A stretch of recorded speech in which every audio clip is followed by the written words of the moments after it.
Hello and welcome to a quick look at Mike's Free Maps collection number 23, which of course is the 23rd collection in a set of free maps.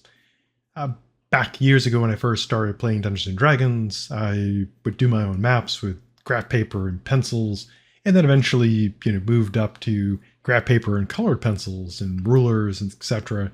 To make fancier maps. And thanks to the development of software such as Inkarnate and Campaign Cartographer, I can do much fancier maps much quicker with that very useful software.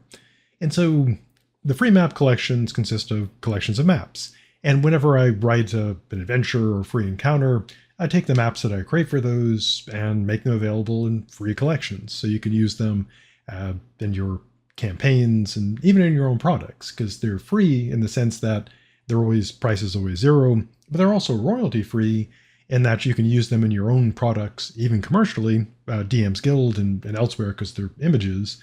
So you can use them anywhere you wish without any royalties. The only thing I ask is that you just, in the credits, you just say, some of the maps came from me.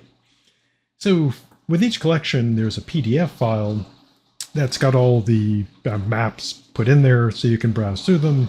But pretty much the main thing to focus on is the two folders, or rather, two things to focus on are the two folders. I've got the maps with grids created with, the grids created within the software, either Inkarnate or Campaign Cartographer, and these are the map files, and they're laid out in a grid. I don't put a scale on them because I did that in the past, and people said, they wanted to do their own scales. For the maps, making them bigger or smaller. And it's easy if you have, even like Paint, you can open the file and put the scale in as you wish. So some of them have a grid built into them for use already. Now, people also ask, because I used to just have, grid maps before, but quite a while back, people asked about using them with virtual tabletops or putting their own stuff on there. And so I also include in every collection, well, the more recent ones, a no grid, and this is good for loading them into virtual tabletops.